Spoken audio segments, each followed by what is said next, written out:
Good evening and welcome to Chicago Tonight. I'm Brandis Friedman. And I'm Paris Schutz. On the show tonight, I was also interested to see New York do this today. could Chicago follow New York City's lead and require proof of vaccination for restaurants as COVID cases surge? New recommendations on whether pregnant people should receive the COVID-19 vaccine. We've obviously hit a bit of a stalemate. Is it lights out for a renewable energy bill in Springfield?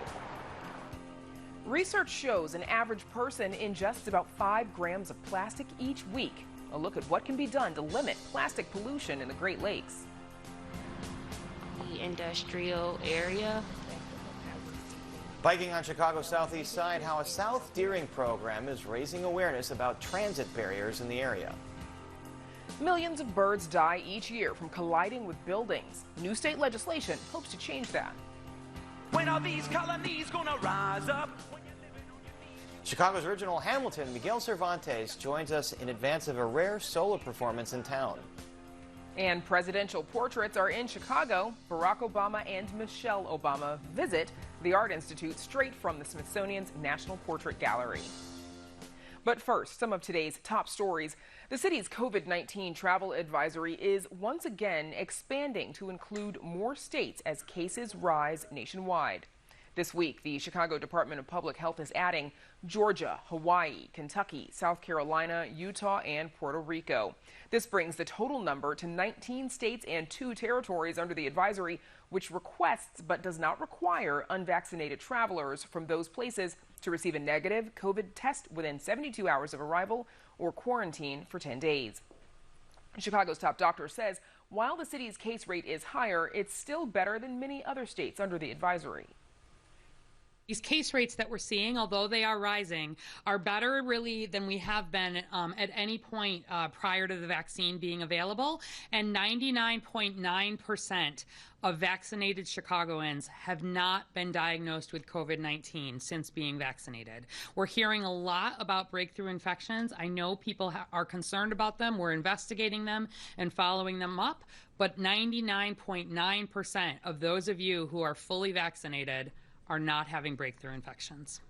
And in just a few, we'll have more on the potential for vaccine passports and vaccinated pregnant people later in the broadcast.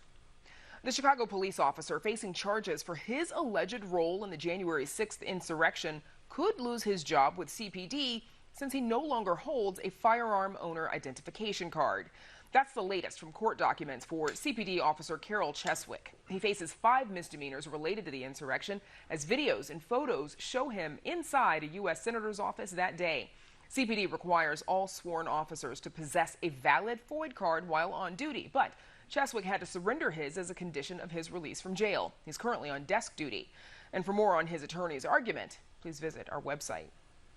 Up next, will Chicago require proof of vaccination to dine at restaurants? Stay with us. Chicago Tonight is made possible in part by Alexandra and John Nichols, the Jim and Kay Mabey family, the Polk Brothers Foundation, and the support of these donors.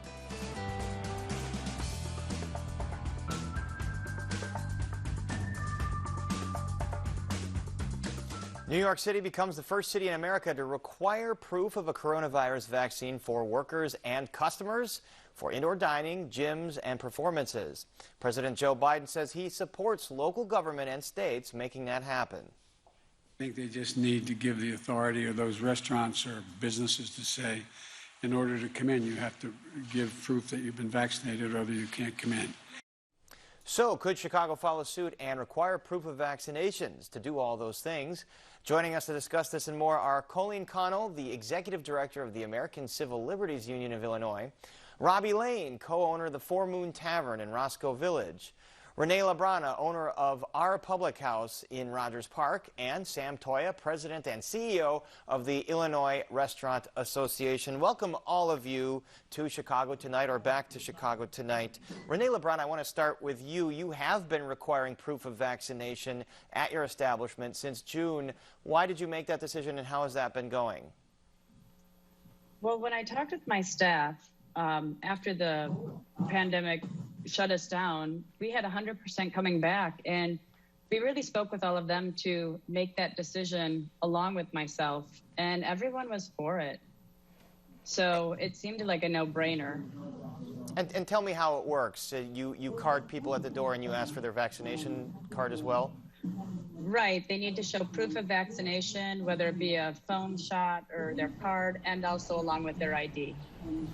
And Robbie, you actually had an employee test positive a while ago, and you've gone down this route too, requiring vaccination and masking. Tell us how that's been going. Well, we just started doing the masking last week and asking for vaccine cards if you're going to sit at the bar.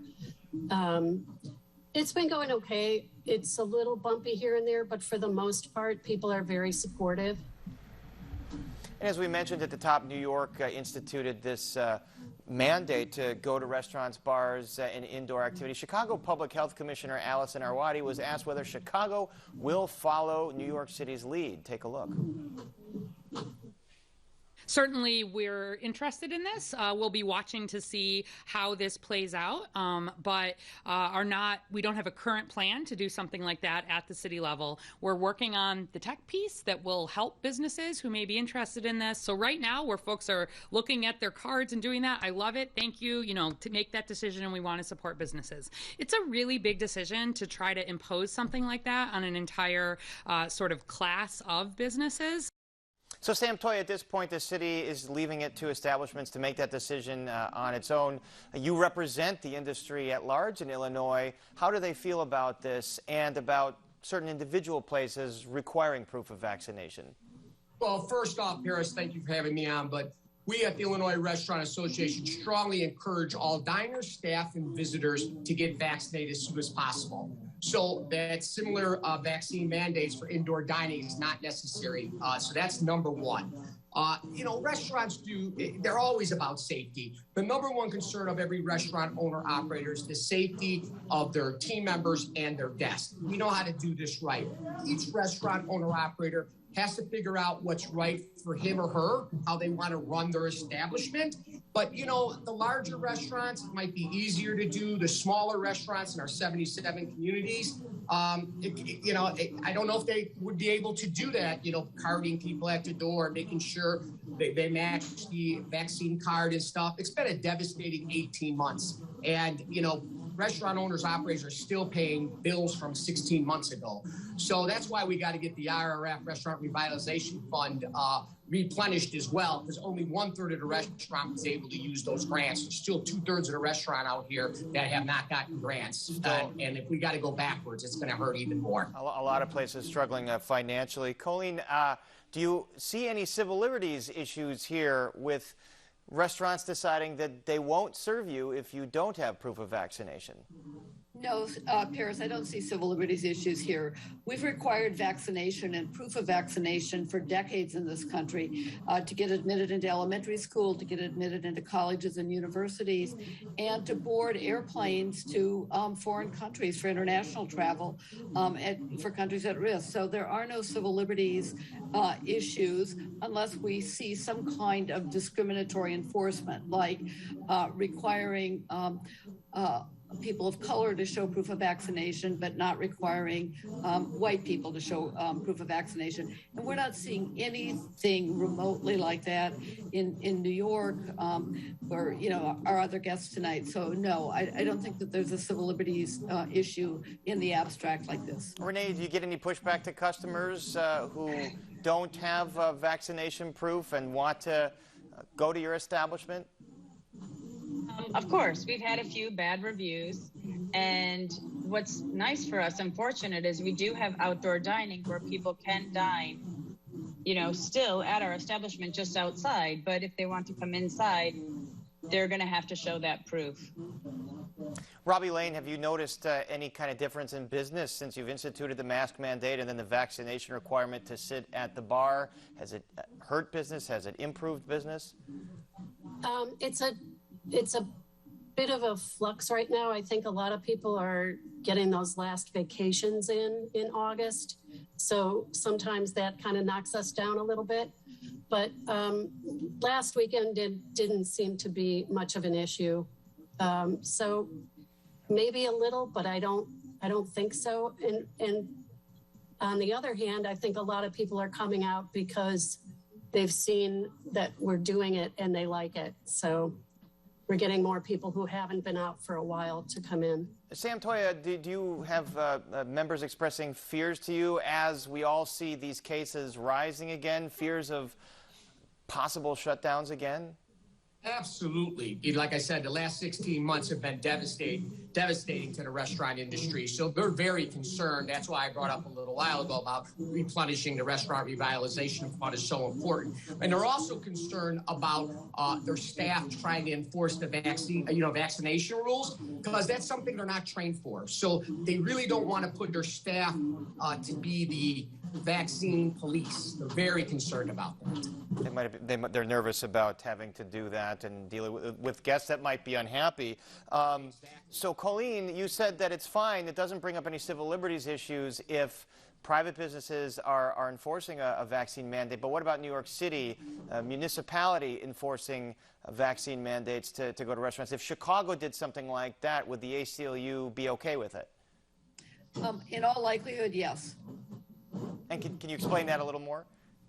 Yes, for the same reasons. I don't think there's a civil liberties issue. Cities and states enforce public health regulations all the time. And I think the question is even-handed, non-discriminatory enforcement. There seems to be a very strong public health interest here in enforcing protocol to protect against COVID infections. And so, again, I don't think that there's a civil liberties issue in the abstract as presented. Colleen, could someone say they object on religious grounds, or, you know, we have talked to a very small percentage of folks that do have legitimate possible allergies to what's in the vaccine. It's a minuscule percentage. Are those concerns at all? Yes, those are concerns, but you know, I think even in the case of religious objections, let's just take that for a moment. You have the right to refuse health care based on your own religious objections or religious views. You don't have the corresponding right to endanger other people because of your health care decisions. And so you might have the right to refuse a vaccine on religious grounds, but you don't have a corresponding right to go unvaccinated, for example, into a restaurant. All right. Renee Labrana, you have a restaurant, and of course you believe that someone does not have the right to come in unvaccinated into your restaurant. Are you worried about business going forward? Can you continue to operate in this environment and do the business you need to do to sustain yourself? Well, again, I said we are fortunate because we do have that outdoor area. So that is an option for people. But what's really nice is none of our staff has gotten sick. And I think everyone, as we were talking about before, people are actually thanking us. We have the few people who are upset by it, but for the most part, people are thanking us for it. And everybody remembers that small glimmer when no one had masks on and you could hug your friends. And I think everyone just really wants to get back to that. Robbie Lane, is that the way you see it at 4 Moon? Can 4 Moon continue to sort of sustain itself in this environment with the virus still circulating, but with these protections? I think so. We've got a great outdoor space, too, and I think, you know, people are on board. All right, we're going to have to leave it there. Our thanks to Colleen Connell, Robbie Lane, Renee Labrana, and Sam Toya. Thank you so much. Thank you. Thanks, Thank you. Well, you've seen the images of islands of plastic floating around in oceans. It turns out the problem is pretty bad in the Great Lakes as well. In fact, some 22 million pounds of plastic finds its way into the Great Lakes each year. And that, of course, is a source of drinking water for more than 30 million Americans, including all of Chicago. The main culprit here, microplastics and what are known as plastic pellets. Joining us to talk about this issue and some potential solutions is Andrea Densham, Senior Director of Conservation Policy and Advocacy at the Shedd Aquarium. Andrea Densham, welcome to Chicago Tonight. Thanks for having me tonight. Glad to be here. So for some perspective, how bad is the problem in the Great Lakes and specifically Lake Michigan? Right. So you gave the quote of 22 million pounds across the Great Lakes. 10 million of those are in Lake Michigan itself. And that we think is probably an underestimate, unfortunately. He also noted plastic pellets, which are really fantastic. Although concerning study was released in December of the last year by Patricia Cochran, noting that more than 66% of Great Lakes beaches had plastic pellets. These are pre-production pellets that are used in the creation of our single-use plastic. Yeah, so tell us more. We're looking at some pictures of plastic pellets. So the odds are if you're walking around a Chicago beach, you might get these stuck between your toes. But why are plastic pellets such a culprit here? One of the other things Patricia notes is not only the predominance of them in on our beaches across the Great Lakes, but also the number of factories and manufacturing that we have across the Great Lakes, and that's from Ontario all the way to the Michigan, Wisconsin, and across to Illinois. Those factories are often co-located near water because it's helpful in the manufacturing process, and as there's a little less care than there could be to the transportation of the pellets from the transportation inside and then back out, those pellets get free. And it's a really simple solution. We just need to make sure that those pellets, which are surrounded by some really dangerous chemicals, stay within the manufacturing process and within the manufacturer itself. And we know that in California, where they've had a bill like this, they have a rule and a regulation like this for more than 10 years, it works. So we can do it. We're really hopeful that it passed the House, where it's on to the Senate, and we encourage everyone who wants to make sure this simple solution become law, help contact their elected official in the Senate and try to move Senator Durbin's. So you're saying that Senator Durbin, I think you're referring to Senator Durbin, has a bill that would address this issue with plastic pellets. And is it mainly fining these companies that do discharge them either accidentally or not accidentally into waterways and into the lake? Yeah, it's empowering EPA to have the regulatory power to have consequences when those are leaked into the waterways. What we've learned is that when those consequences and those regulations are there, there's changes in practice, and we are able to keep them out of the waterways. And it's a pretty simple solution. It's a really straightforward bill. It is Senator Durbin's bill. We were lucky enough to have him at Shedd Aquarium when he released and announced this great bill, and we're really happy that the House of Representatives already moved it out of the House. So it's back to the Senate, and we can't wait to get this passed into law this year. And as I understand, this might be part of the infrastructure bipartisan agreement that's being negotiated right now? What we saw in the House, and we want to thank Representative Lowenthal for having the forethought to include it in the INVEST Act, which was the House of Representatives effort on infrastructure, which, by the way, is a really important effort that I hope everyone also is helping support to move forward, especially in terms of sustainability. So it passed out of the House. It's back to the Senate. There may be some vehicles within the infrastructure bill, but it also could be a standalone bill. We're hoping for it to move, and we're trying to make sure there's a lot of energy behind that. All right, so you mentioned 22 million pounds of plastic, either through these pellets or microplastics or other pieces of plastic in the Great Lakes. Does that mean we're drinking plastic? There's a possibility that there are microplastics in our water. And, I live close to the lake like so many of us, and that is my drinking water as well. It was the drinking water of my daughter when she was younger. And I think all of us have concern about trying to make sure that we're not increasing the amount of microplastics. And one way we can do that is moving towards reuse and away from single-use plastic, and really encourage and incentivize businesses to move in that direction. We've found at Shedd that when you make those kind of positive business choices, not only do consumers like it, but you can actually move marketplaces. And you can actually have an impact. So is the problem pretty pronounced with plastics, like plastic bottles, like you see in the ocean, islands of junk, islands of garbage? I mean, I haven't necessarily seen that in the Great Lakes, but is that a problem as well? Absolutely. We do research and do great, really hard and fantastic work cleaning up the Chicago River. And let me tell you, the difference between Lakeshore and Chicago River when it comes to plastic pollution is substantial, and it's mostly just because it can get caught there.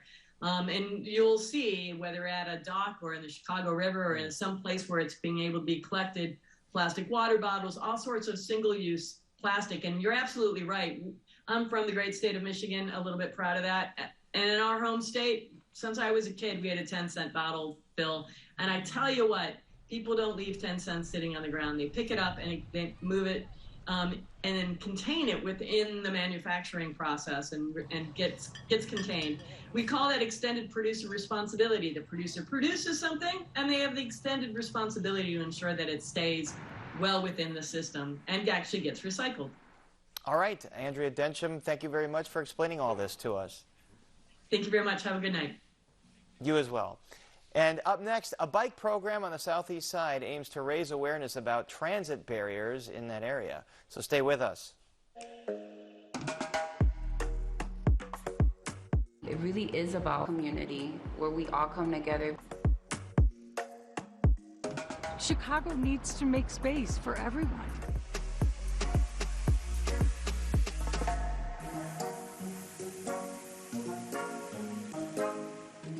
And there's much more ahead on the program, including what the latest research says about the COVID vaccine and pregnant people.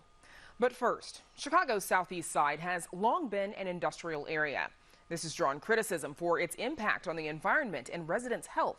And some say the community's industrial history also means it's more difficult for residents to get around by foot or bike. One South Deering bike program is working to cycle in awareness about transit barriers in the area.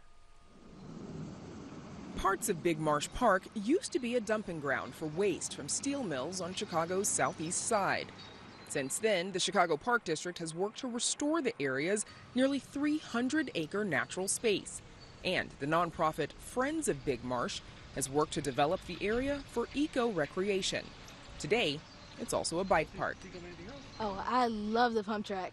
Actually fell, but it made it better because I was like, okay, well, I know just to go faster and don't stop. But the southeast side's storied industrial past and present make it hard for locals to access the park and get around their communities. While being surrounded by 5 communities, it is largely inaccessible. It was really designed to be accessed by heavy industry 50, 60 years ago. Since the park's opening in 2016, Friends of Big Marsh has focused on finding ways to connect residents with the natural space and its biking opportunities.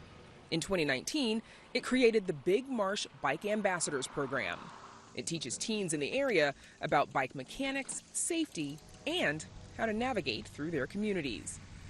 I teach them the basic bike mechanics, like how to fix a flat, how to adjust their handlebars, their seats. But the cool part about the program is I actually get the teens out on bikes and in helmets, and we get to visit different community locations.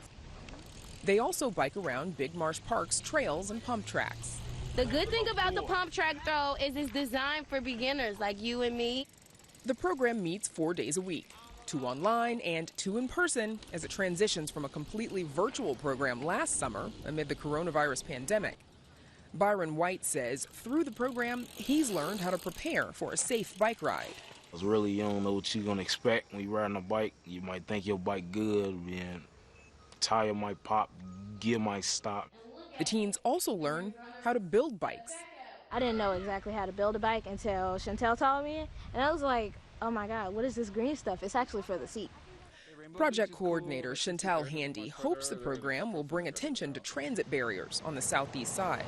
This is a highly industrial area. 18-wheelers are definitely a problem. While we do have biking lanes on Stony Island, it gets a little dangerous when you're alone on that path and you see like 2 trucks riding like side by side and you're just on your bike trying to hang on. When we visited, Raymond Weldon was getting ready to take his first ride through traffic with the program. I'm kind of excited, but I'm a little scared to do it since there's like 1,000 tons of heavy metal machines riding right past me. Maria Tennyson says traveling between communities on the southeast side requires bikers to be aware of their surroundings. It's mainly a big road, so it's like we have to mainly focus on our surroundings. We got to get to know the place, and sometimes we'll have to go on the sidewalk and ride through there. Tennyson says she plans to continue using the skills she learned from the program long after it's over. Once I learn everything from here, I could take it on, and then if I have like my little siblings want to ride a bike and they don't know how to do that, I teach them how to do that. The Bike Ambassador program is expanding this year to be year-round. And later this summer, Big Marsh Park expects to open its Ford Calumet Environmental Center, a space for education and eco-recreation.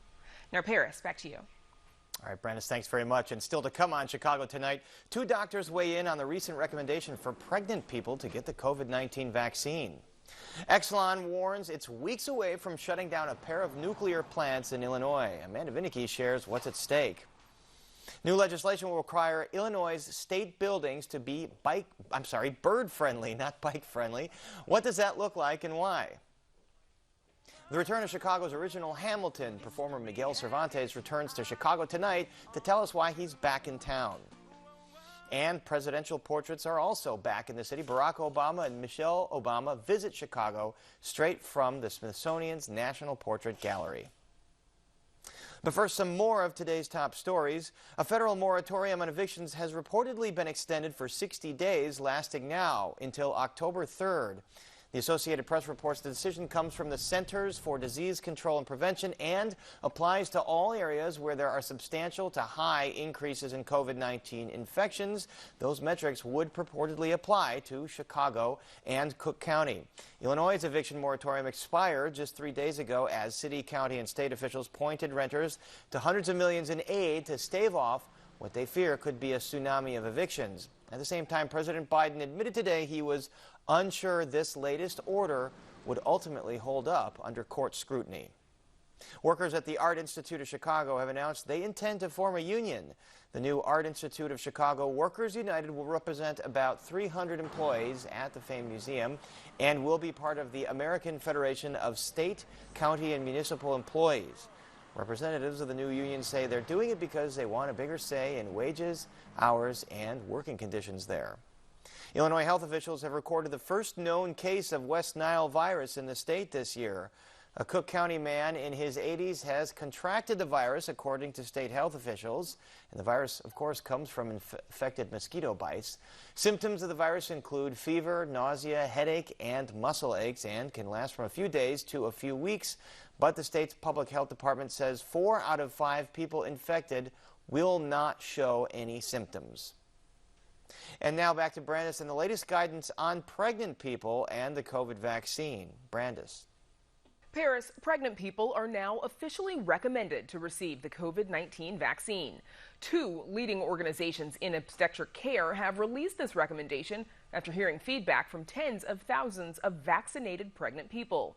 This comes as the Delta variant is causing a spike in cases, and those who are pregnant face an increased risk of developing severe COVID. Joining us now with more are Dr. Priya Rajan, Associate Professor of Maternal Fetal Medicine at Northwestern Medicine, and Dr. Carmen Adams, Attending Physician at Cook County Health in the Department of Obstetrics and Gynecology. Doctors, welcome both of you, and thanks for joining us. Dr. Rajan, let's start with you first, please. What do we know about why both the American College of Obstetricians and Gynecologists and the Society for Maternal Fetal Medicine, why are they making this recommendation? I think there's a few different reasons that this recommendation is coming out now. One is that we've known for some time now that pregnant women who get COVID-19 infection get sicker than the general population. They fall into that higher risk category with higher rates of needing ICU care, ventilatory support, sometimes as extreme as something called ECMO. They have higher rates of premature delivery, sometimes because the pregnant person's status is deteriorating, and so premature infants, higher rates of cesarean delivery. So in general, having COVID-19 infection, particularly if you have any of the other comorbidities that have been associated with a higher risk of developing severe infection, obesity, cardiac disease, anything like that, result in higher risk for you to be very sick and your pregnancy to potentially be sick. There's some data that suggests that the placentas are also affected by that infection. So I think that's one aspect of it. The other aspect of it is that the safety data that we've received so far has been very reassuring. So nearly 140,000 women that have registered through the BeSafe them. There's been no safety signal to suggest an increased risk of miscarriage or birth defects or premature delivery in any of those patients. There is also some preliminary data suggesting that there's efficacy of the vaccine in pregnant populations. So the vaccine works to prevent infection in these patients. And then there's very preliminary data suggesting that we can see antibody levels in cord blood and breast milk, suggesting that there is at least a possibility, based on what we know of other vaccines, that there may be some neonatal protection against COVID-19. So it sounds like well. a lot of data there. Dr. Adams, you're an expert, but you yourself were also pregnant during one of your COVID shots. How did you make that decision for yourself? Yeah, so I had the opportunity to get the vaccine pretty early, and I was at the end of my pregnancy, and I had a discussion with my healthcare provider as well as some of my work colleagues, and really just thought about the risk and benefits. Again, knowing that pregnant women that get COVID are more susceptible to severe disease, and knowing that I am at a higher risk, being a Black female and having some other medical conditions that put me at a higher risk category. I knew that if I were to get COVID, I could get really sick. And so it made sense to get the vaccine from that perspective. I got my first dose when I was towards the end, about 2 weeks before I delivered, and then my second dose about a week postpartum. So it sounds like for you then, the risk, of course, of getting COVID outweighed, the risk of some unknown from the vaccine. Exactly. And what we, the only vaccines that we don't really recommend in pregnancy are those that are live viruses. And so it made sense that there would be little risk with this vaccine. So according to the CDC, pregnant Asian people have the highest vaccine coverage at 33% getting one dose. On the other end of that spectrum, though, pregnant Black people are at the lowest with a 10%. Dr. Adams, why does this gap exist? I think it's multifactorial. I think that I think a lot of my Black patients have some mistrust of the medical community, and that's based on a lot of things that have happened in the past. And those concerns are definitely valid. And my responsibility is to talk about the safety of the vaccine. And I like to talk to them about my own personal story as well, and how I chose to get the vaccine, and remind them that these vaccines were studied in a very diverse patient population. And so there were Black women included in these studies. And so they were well represented in these trials. And of course, this news about vaccinating pregnant women, this comes as COVID cases are on the rise. Dr. Rajan, why are pregnant people at a higher risk for severe COVID? So I don't think we know for sure, but there's a few factors that may play a role in it. Pregnancy is a time where your immune system is a little bit suppressed. And so that may be part of the factor that we're seeing. We also know that there's physiologic changes to the way your respiratory system works, and your lungs can kind of expand. Those may play a role in it. There may also be additional factors that we're not identifying. I think sometimes hesitancy to treat or to identify illness in pregnancy can sometimes be part of the issue. So hesitancy to give the same treatments or use the same imaging techniques may delay diagnoses in pregnant women that may contribute to them becoming more sick. I think all of those may play a role in why pregnant women get more severe illness. But it's similar to what we see in other infections, for instance, influenza. And Dr. Adams, we've got about 45 seconds left, but what are some of the concerns that you're hearing from patients who are hesitant regarding their concerns about risks for their fetus? Right. So patients will bring up several different concerns, mostly regarding their concern about miscarriage or having a stillbirth or having an early delivery and preterm delivery. And I really try to talk to them about the data that we've collected since we started vaccinating women, and that has not shown to be the case, and there hasn't been any increased risk in developing any of those complications in pregnant patients that have received the vaccine. Okay, so some myths that have to be dispelled there, it sounds like. Exactly. My thanks to Dr. Rajan and Dr. Adams for joining us. Thank you for having us. Thank you for having me. The clock is ticking on a deal to keep open a pair of Illinois nuclear plants. Even with a lot more at stake, do Illinois lawmakers have the political will to get it done? Amanda Vinicky joins us now. Amanda, what's the latest on all of this? Brandis, months, though really years of negotiations, have led two feuding sides to reach an agreement. They've agreed that they're deadlocked. This situation is spelled out in a flurry of letters with environmental groups under the mantle of the Clean Jobs Coalition, blaming labor. A little confusing here. They operate under the umbrella group Clean Jobs Illinois. We write to regretfully inform you that negotiations between the Illinois Clean Jobs Coalition and Climate Jobs Illinois around passing a climate and equitable jobs bill in Illinois have reached an impasse. Unions likewise sending a note to the governor and to legislative leaders citing intractable differences. Because of the environmental group's failure to negotiate in good faith, we are forced to declare an impasse in negotiations. We do not relish this moment. No one wins in this scenario. That no one wins in a stalemate is another point on which the two sides can agree. The energy package at issue is massive, but at its heart, it really has a main prerogative: fighting climate change by relying more and eventually even completely on renewable and carbon-free energy.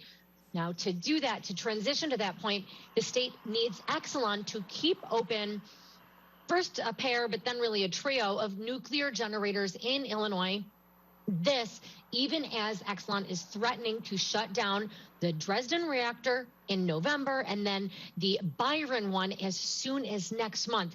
The AFL-CIO's Pat Devaney says is fighting to keep them open. First, of course, because there are thousands of union jobs at stake. Number two, the impact that it would have on reliability in the state. Illinois Nuclear currently provides over 50% of the baseload used by consumers in the state. And lastly, the environmental impact and the impact on climate. If in fact that generation goes away, carbon-free generation, we're going to be firing up coal plants, importing fossil generation from out of state to replace that massive amount of electricity that those nuclear facilities provide. But just how and really when to phase out Illinois plants that use coal and natural gas to produce energy is the main sticking point.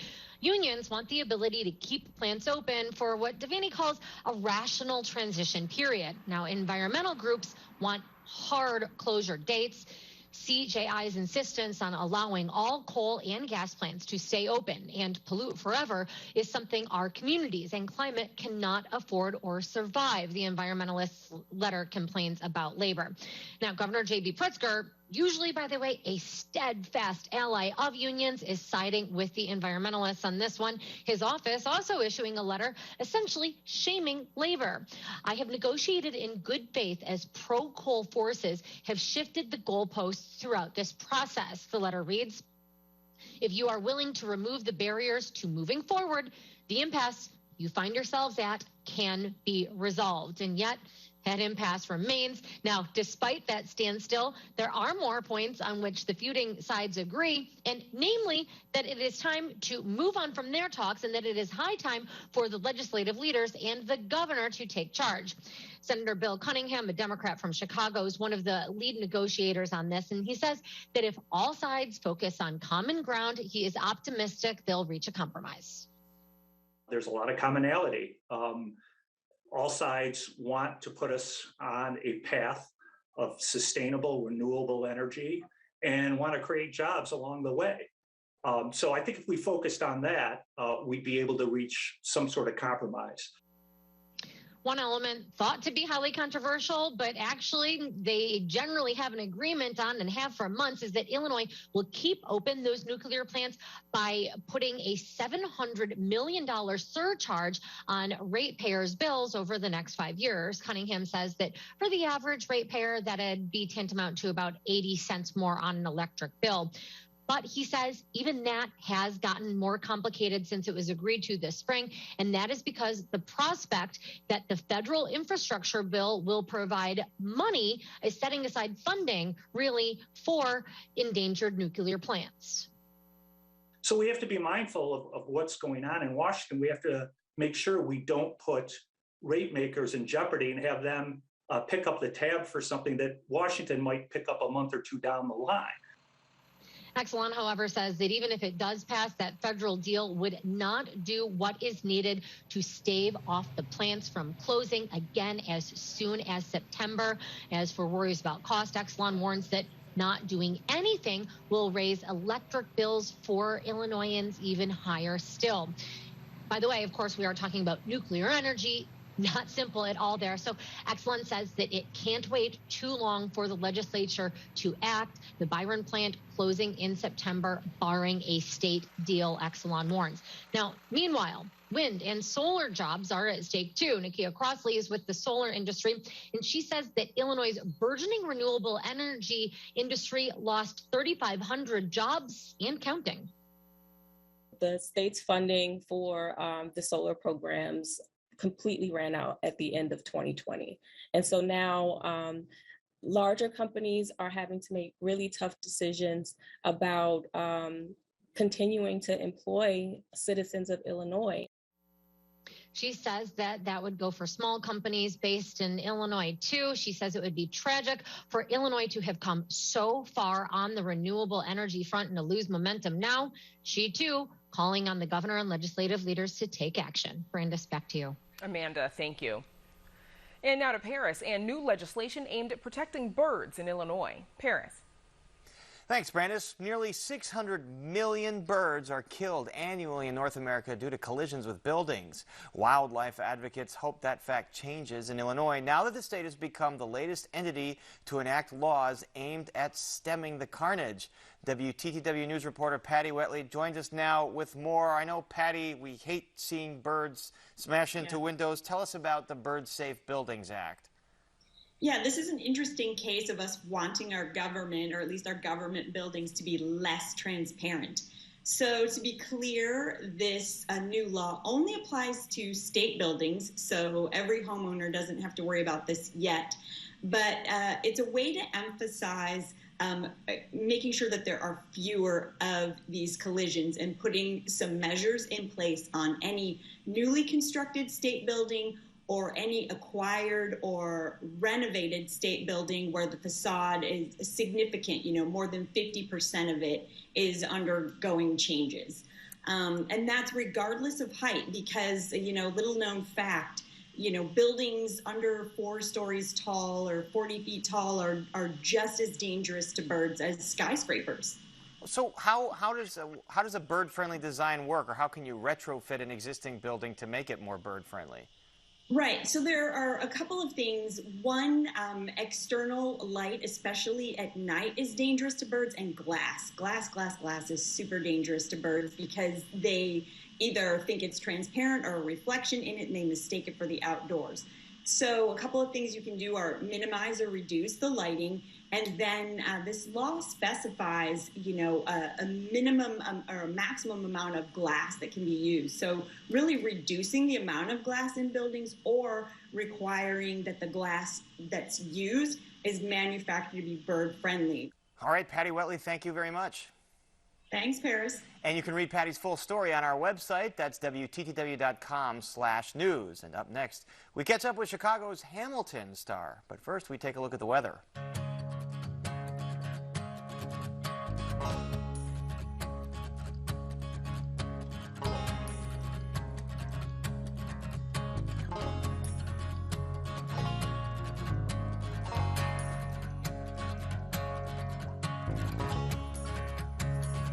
Don't ever miss Chicago Tonight. Subscribe to our podcast. Get a daily download of our show delivered to your desktop or mobile device. Go to WTTW.com/Chicago Tonight podcast and subscribe. It's probably hard to believe that it has been nearly 5 years since Hamilton opened in Chicago with a dedicated cast. It ran for more than 3 years, closing in January 2020. You guys remember. Now, during that time, actor Miguel Cervantes originated the title role in town, and he will again play Hamilton, finally, when Broadway reopens next month. So joining us once again on Chicago Tonight is Miguel Cervantes. Welcome back to the show, and of course, welcome back to Chicago. You're back in town for a solo performance at the Metropolitan Club this week. What's it like being back in Chicago? You know, I always talk about Chicago as like my other home. If I ever had my way, they didn't ask my opinion, but if I had my way, I would have stayed in Chicago and done the show for the next 5 years. But that was not an option. So coming back here, being in the city, reconnecting with friends that we've made here, it feels like home, and it feels so amazing to be back in this town that embraced us, my family, and then the show for so many years. You know, 3.5 years is a lot of time to spend, and driving down the road in Armitage where we used to live. You know, it doesn't feel so far removed from back when we were here. And I'm sure the folks who are getting to see you perform this week are pretty thrilled that you are back in town. Have you been able to perform much, you know, in these last 16 months? And what do you think it will be like, or what has it been like? You know, I've done a few, started doing sort of Zoom appearances, much like this, but sitting in my office at my house, very rarely wearing shoes, and singing songs on my guitar for various events or functions or meetings or something, you know, for school groups and those kinds of things, teaching and doing workshops. So I have been performing a little bit, and then recently, more recently in the last few months, as people have been going out more and feeling more comfortable going out, I've been able to do sort of events like this in person and sing some Hamilton tunes and tell some stories. And it's been amazing to get the energy of a live audience because, you know, while I do enjoy sort of a sort of intimate Zoom conversation, it's not quite the same as being in a room with people. So it's been great to sort of have these experiences over the last, you know, 3 or 4 months in person, you know, and connecting with real people in real space has been pretty great. You'll get to do that some more, of course, when Hamilton reopens on Broadway next month. You in the lead role, of course. You've had opening nights before, but how do you think this one is going to be different? You know, I talk about the final performance in Chicago a lot as being something singular. You know, it will never happen again because Hamilton at the time is never going to close again. And my experience in Chicago and our company there was so singular. And so that sort of final performance, it just doesn't happen that way. And I got to see Lin-Manuel Miranda perform his final performance, and it was just thunderous. It was overwhelming, the amount of support and love that comes out of the audience. Same with us in Chicago. Have you missed playing the role? I mean, you've done a little bit of performing, but what have you been doing? Have you been working on your golf game when Broadway was dark? Yeah, I have had quite a bit of time to play some golf. Actually, I played a little golf while I've been here in Chicago so far. You know, I spent a lot of time on a golf course while we were here. And so I have been working on that a little bit. My side business, which is the Shoe Caddy, a little golf gadget that I invented, also has been able to get a little love while we've been down. But you know, as far as singing Hamilton songs, and the more I've been doing it recently, the more I realize how much I miss it. I do miss it so much. The energy of the songs and the feeling of being in the show. You know, it was nice to have some time off. It was nice to spend some time with my family, and all of that I think has been a beautiful byproduct of this terrible time for those of us who've been able to do that. But I miss it. I miss sort of the only feeling that you get when you're on stage and you're with your company members and you're doing this amazing thing together. And now we have a bit of video of you performing Hamilton tunes at Governor Pritzker's inauguration. Now, you know, those songs, they usually have a whole pit band behind them. Do they adapt very easily to solo acoustic guitar?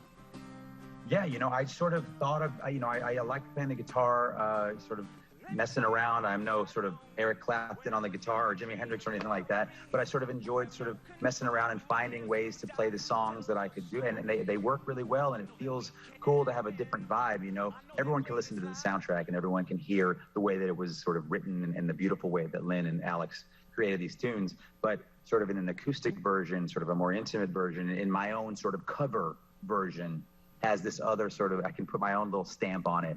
And so I find it, and then the tunes, the melody on the guitar may be a little different than what the melody in the show is. So it kind of feels like a reinterpretation. And so it is kind of a cool, and the Governor Pritzker's inauguration was one of the first times I had done one of these sort of ham jams, as I like to call them, on the guitar.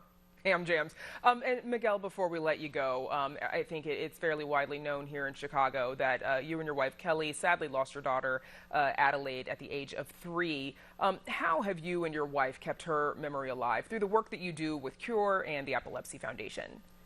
You know, we have sort of continued to find ways to engage with the community with Cure here in Chicago. Online, we did an event back in September of 2020, a virtual event. We're actually doing another one here in September of 2019 or 2021. And also these appearances that I've been able to do, I very much focus on the work that we do with Cure and the work that they're doing. And that's how we, as it's almost been 2 years coming up in October since we lost her, we are continuing. And my wife is going to be, Kelly is going to be the board chair of Cure this coming quarter, or whatever they call it in the nonprofit world. She'll be taking over as the board chair. So we're fully committed. And as we get back going on Broadway, we're going to double our efforts to make sure that the work that they've done and the work that we've helped them to do is pushed forward. So that's how we've done it. My wife actually wrote a book. Kelly wrote a book about our experiences here in Chicago and the work that we've been trying to do. So our efforts are doubled at least over the last 18 months. And then, and we miss her, and we grieve for her, and so that will strengthen our resolve. I'm sure, and of course we're sorry for your loss, and thank you for joining us and for talking about her and of course about your work. Best of luck in the work that you're doing, and of course break a leg. Miguel Cervantes, thanks so much for joining us. Thank you so much. Up next, contemporary portraits of a former president and first lady. Stay with us.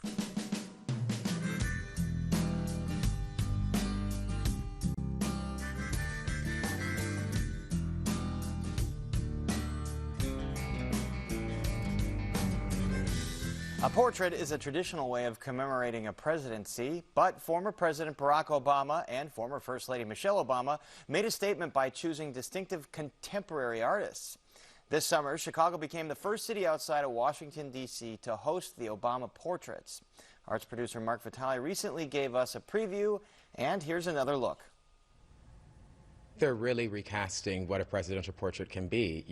These are enduringly contemporary portraits. These are works of contemporary art. It's not documentation. These are artworks, and I think that's why we're seeing them in the galleries here at the Art Institute. In the summer of 1989, the museum was the site of the Obama's first date. Now their very modern portraits hang in the modern wing.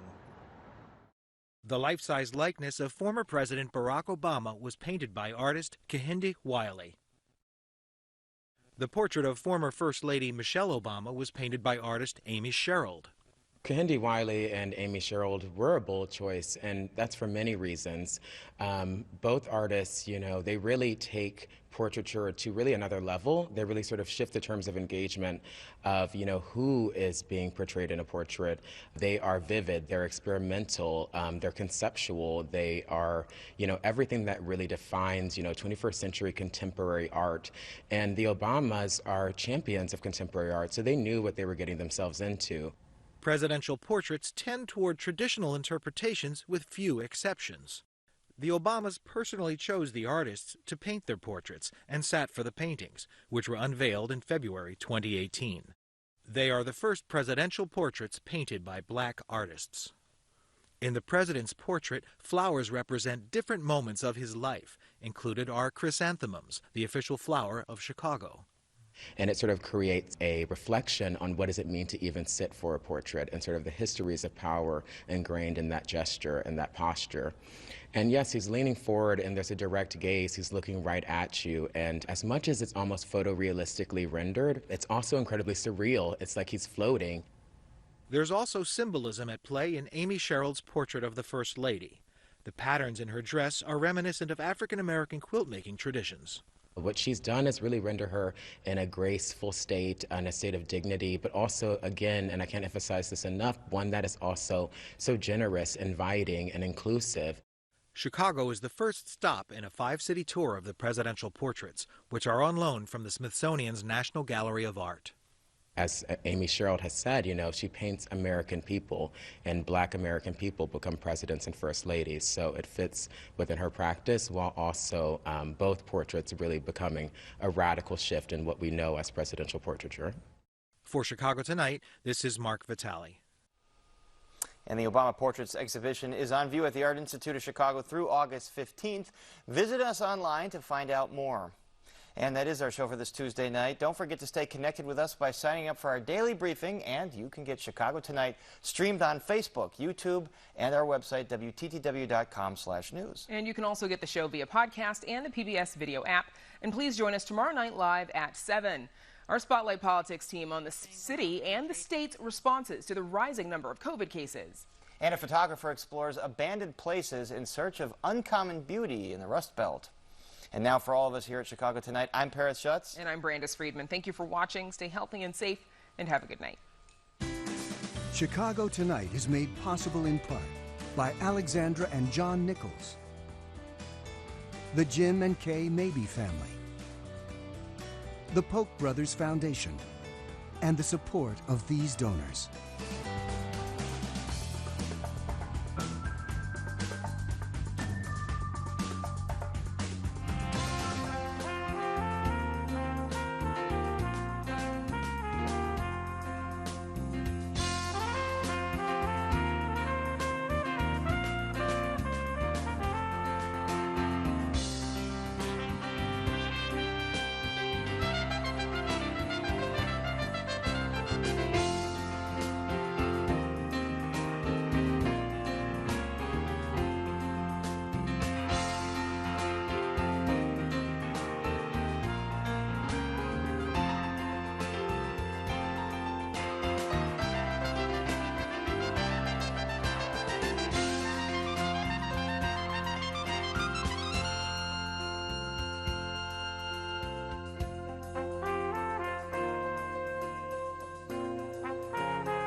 Closed captioning is made possible by Robert A. Clifford and Clifford Law Offices, a Chicago personal injury and wrongful death firm that supports free educational initiatives in the legal profession.